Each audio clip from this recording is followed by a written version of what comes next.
Hello, and welcome to the special session with renowned speaker and best-selling author, Gabor Maté. Gabor Maté is a retired physician who, after 20 years of family practice and palliative care experience, worked for over a decade in Vancouver's downtown East Side with patients challenged by drug addiction and mental illness.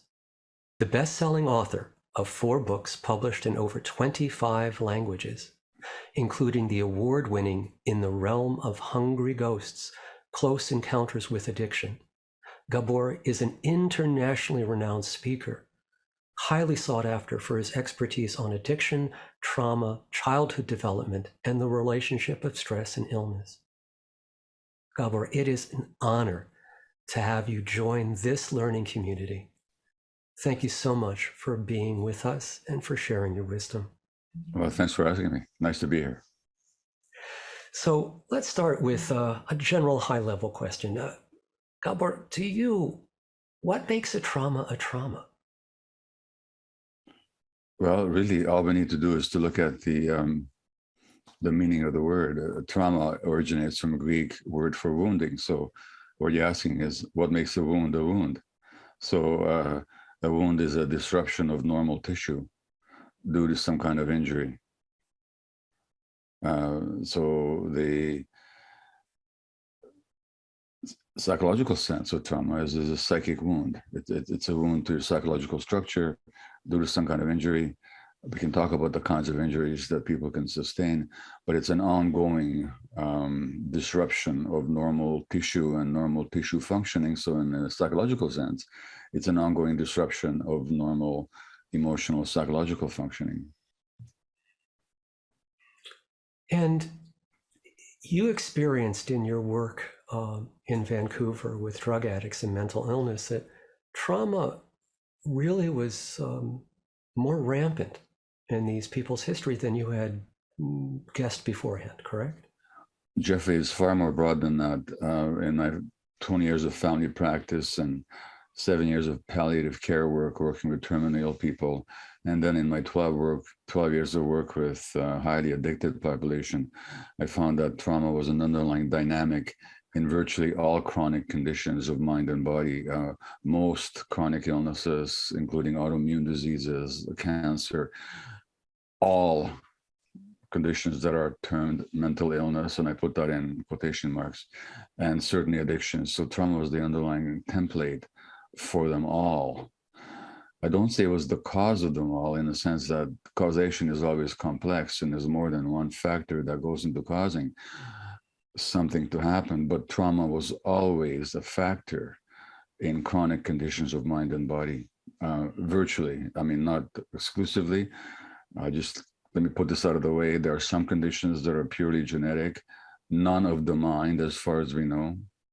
But certainly of the body, there's a disease called muscular dystrophy that runs in my family. If you have the gene, you will have the disease. Those are like 1 in 10,000. So the vast majority of chronic physical health conditions, and as I say, mental health conditions, are significantly rooted in trauma. So trauma is far more prevalent than we tend to imagine or recognize in our society.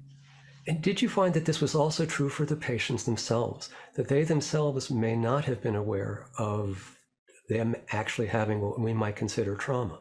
Oh, they were totally unaware. Even the most abject and heavily addicted clients in the downtown East Side, who not almost virtually,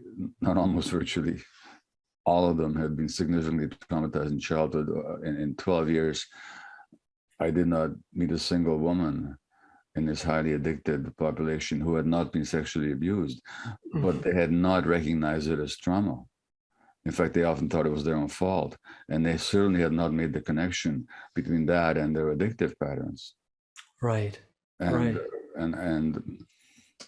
unfortunately,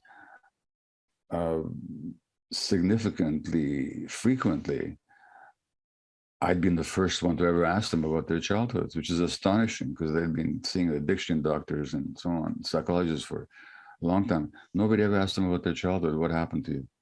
So the lack of awareness of trauma which is changing somewhat now, but has pervaded this culture, including the treatment industry and the medical culture. Yeah, I wanted to ask you more about that because it seems like we actually get periodic amnesia for the role the trauma plays. Like, give us a war, like Vietnam War or World War II. We have lots of soldiers coming home clearly traumatized from warfare. And it took us decades to begin to realize that that could also happen with people in childhood situations at home, abuse and neglect. But what's your sense of why society seems to pull away from recognizing the centrality of trauma? Well, you're quite right about the cyclical amnesia. It began with Freud and his followers, because Freud's original understanding was that childhood trauma played an important role. Yes. Then he let that go. And then came the First World War and shell shock and whatever else they called it. And a lot of these soldiers were traumatized, and there was some interest then in treating them, at least to get them back into the trenches.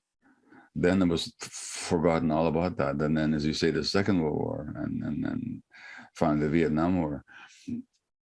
I think the amnesia is less likely to persist in this present time.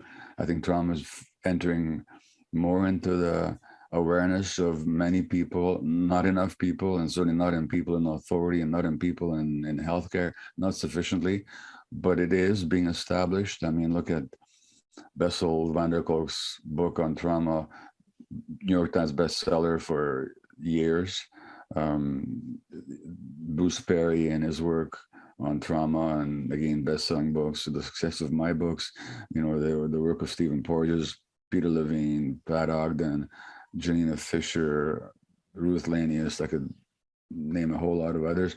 I think we've turned a corner. Judith Herman. Mm-hmm. I think we've turned a corner. But the society is still very trauma resistant. And why is that? Because in my view, this is a society that traumatizes people by its very nature. And to recognize the impact of trauma is to question the very essence of this particular culture. And people are not very willing to do that. Tell me a little bit more about your view that this society is inherently traumatic in its nature. So you're talking to me just when I've just completed my next book, and the title of that is The Myth of Normal, Trauma, Illness, and Healing in a Toxic Culture. Huh. And so what I'm saying is that this society, what is considered to be normal in the society, is often actually traumatic, but we don't recognize it. So let me give you an example. Let me paint a scenario for you and ask you what you think about it. Okay. Imagine a 4-year-old girl who's bullied by neighborhood kids, and she runs into her home and goes to her mother for protection. And the mother says, "There's no room for cowards in this house. No, you get out there and figure out how to deal with it." Now, how would you regard that? I'd feel horrible for her. And how would you regard the impact on the child? It would make her feel ashamed. It would make her feel like she's not enough, that there's something horribly wrong with her, that her mother felt disappointed in her. And certainly, as far as a wounding goes, that's a wounding to her own sense of safety and resources with mom, as well as her own value. Exactly. And it would make her suppress her vulnerability. Yes. You know, now, this woman, this was celebrated on public television in front of millions of viewers in the 2016 American presidential election, when Hillary Clinton was nominated as the presidential candidate for the Democratic Party. They played a video about her life, and this anecdote was told as a great example of parenting that her mother had subjected to, and this accounted for Hillary's toughness and so on. In other words, the wounding of a child was celebrated not only as normal, but as even laudatory. Nobody in the media commented that what we're celebrating here is the traumatizing of a child.